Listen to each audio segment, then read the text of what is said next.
Welcome to the Talkin VAWLS Network. My name is Boogie Bentley. A Tennessee defensive back has entered their name into the transfer portal. Some of you guys may be saying, Boogie, you told us the portal closed on Sunday. How are we having this conversation on Monday? Well, that is true. That is the case. But the reality is you just have to notify the school that you're at your intent to transfer by Sunday.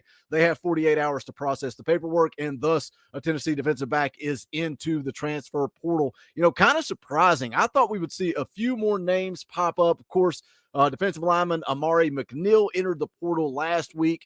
Now we got another player into the portal this week, but I think it's a good thing because the guys that you are seeing enter the portal are guys that weren't really going to make an impact this year, and they would have probably had a tough time making an impact moving forward. We're going to get into it. We're going to talk about it specifically, but as always, do me a favor, go ahead and smash that like button just below the video. It's quick, it's free, it's easy, it helps the channel. I would greatly appreciate it. Also, if you're new to the Talkin VAWLS Network, welcome. We're not experts, we're not insiders, we're not media.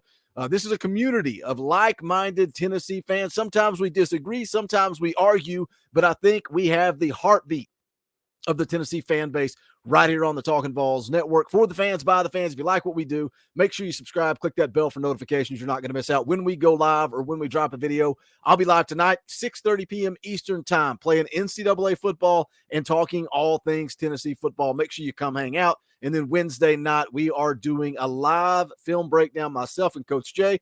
Going to be talking about the three young defensive backs, Ricky Gibson, Christian Conyer, and Jordan Matthews. That'll be a fun time Wednesday night, 7 p.m. Eastern time. Let's jump into it. Speaking of young defensive backs, Cameron Miller, Tennessee safety, is into the transfer portal. Now, if you remember, if you go back to Cameron Miller's recruitment, he's a guy that I was pretty high on. I was pretty excited about. He was a 4-star prospect, according to Rivals.com, also according to ESPN.com. Take it for what it's worth. On 247 Sports, both had him as a 3-star prospect, but he was recruited to Tennessee to play the wide receiver position. Now, again, when we talk about the guys that are entering the portal now versus the guys that were entering the portal when Josh Heupel first took over, we're talking about your starting linebackers. We're talking about elite level running backs, top ranked players that were entering the portal, guys that you were counting on to contribute that upcoming season. Now, again, we talk about Amari McNeil, we talk about Cameron Miller,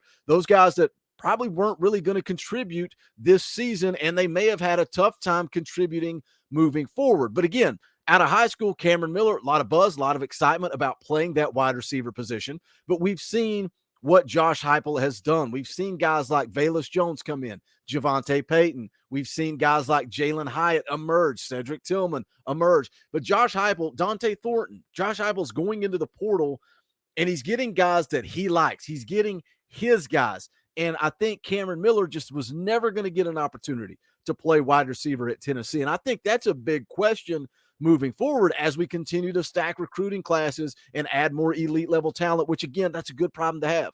You want to have that problem. Iron sharpens iron. The cream is always going to rise to the top. We as fans shouldn't really care. As long as we got the best players on the football field, that's all that matters. But Josh Heupel is going to have a difficult time keeping that wide receiver room full. It's almost like the quarterback position. Why did Taven Jackson transfer out? Well, he didn't see himself ever getting a chance to play at Tennessee. This quarterback room is going to look a lot better if you've got Joe Milton, Nico Iamaleava, and also Taven Jackson. But instead, you're going to rely on Gaston Moore, who, again, looked good in the spring game, so no disrespect there. But you look at the wide receiver room, guys like Brew McCoy, Ramel Keaton, Squirrel White, Dante Thornton transfers in. You've got a freshman in Nathan Laycock that it's going to be real tough to keep him off the field. You got J.J. Harrell coming in the class of 24 as a freshman. What about Mike Matthews? What about Ryan Wingo? The talent is stacked deep at wide receiver, so therefore Cameron Miller was never going to really get that opportunity. So they moved him over to the defensive side of the ball at the safety position.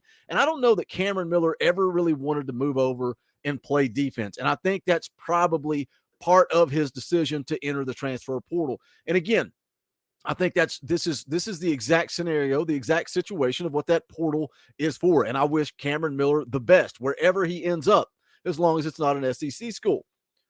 But you look at the safety position and you look at your two deep, and you've got upperclassmen penciled in to start there. Jalen McCullough, Wesley Walker, I think, is who ultimately ends up starting at the other safety position. Behind them, you've got the transfer from Ohio State, Andre Turrentine. And then you got some young freshmen that were recruited to come in and play. John Slaughter, Jack Luttrell.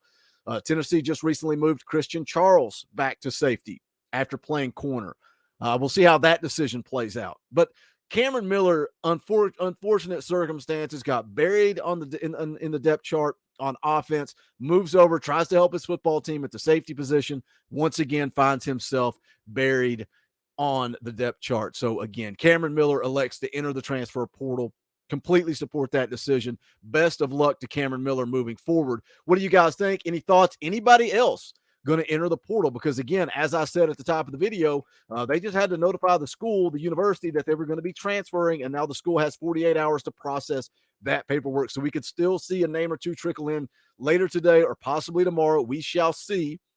I was reading VolQuest. They said as of now, they don't expect anybody else to enter the portal, but we will see how it plays out. You guys hit the comment section. Let me know your thoughts on Cameron Miller. Also, if you think any other names are going to enter the portal. And again, I think this is a good situation for Cameron Miller. The best of luck to him. Tennessee's just going to be just fine at that safety position.